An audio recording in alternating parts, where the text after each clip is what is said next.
There is no such thing as a spontaneous large-scale riot, and there's absolutely no such thing as spontaneous uprisings in multiple cities and states across the country. So what is driving the riots we've seen over the past several days? The same thing that occurred in our country in the 1960s and early 1970s. They were planned and just needed a spark to get them going. If these were not spontaneous, what was it that drove the people into the streets to riot, loot, and burn down businesses? To answer this question, we ask that you view a video of a movie that was produced in the mid-1960s called Anarchy, USA, that documented what was going on at that time. In those years, it was obviously coordinated mayhem and violence. But other than the John Birch Society, nobody was exposing it, particularly the media. That is until we spread the information far and wide enough for many to no longer ignore just what and who were behind the riots. Such activities are planned, awaiting a reason to get people into the streets and then manipulate them into violence, making it appear as if it is a revolution. We have documented the fact that the pandemic shutdown across America was well planned in advance. We were the first to point this out to the people, and still the mass media ignores the story, even though more and more people have taken up the cause. One of the things that we're going to show in a forthcoming book entitled China, the Deep State's Trojan Horse in America, that the Chinese communists have a great deal of influence in community action groups and have been increasingly involved in electing leftists in many large cities and state governments across America. The organizations seen in recent years in street demonstrations have a Maoist influence within their leadership, like the Revolutionary Communist Party, shortly it's known as RevCom on all of their signs and demonstrations, Antifa, Black Lives Matter.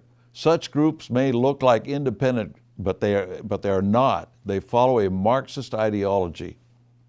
You can be sure that organizations like these are involved, and like in the 1960s, the media, including the conservative ones, with only one exception at this time, are ignoring who's behind the current mayhem.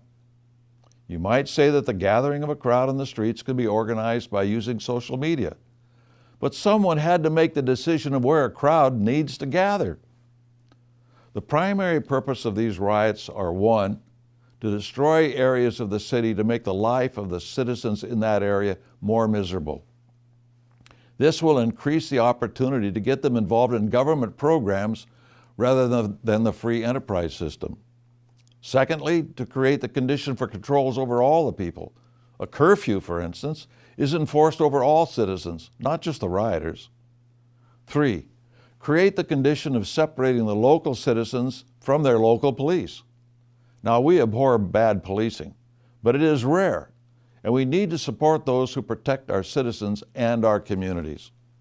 4th, once the local police lose support of local citizens, the call begins to have a national presence over our local police, where local citizens no longer have jurisdiction over their own police. The danger of this is that the totalitarian governments have national police forces. They then control the law-abiding to conform to the edicts of the state. So you want local police, not a national police. You will notice that the worst problems are those in cities run by leftists, who, by the way, were put into office by the very organizations and people behind the rioting in the streets. It is a pincers movement, with pressure from above and pressure from below, with a law-abiding citizen caught in between, wondering what's going on. Only by educating the local citizens about what is behind the mayhem will it stop, since the people will take care of the problem at the ballot box. We would like you to do a couple of things. 1, watch Anarchy USA, and then think about how it applies to what is happening today. Then get your friends and neighbors to watch it as well. It won't hurt to get any policemen and firemen you know to watch it, so they will better understand what they're dealing with. 2, get involved in a Support Your Local Police and Keep Them Independent committee. Contact us here at our headquarters to find out how. In this manner, you can engage more people into local activities designed to spread the word in your town and enlist more people in doing something effective.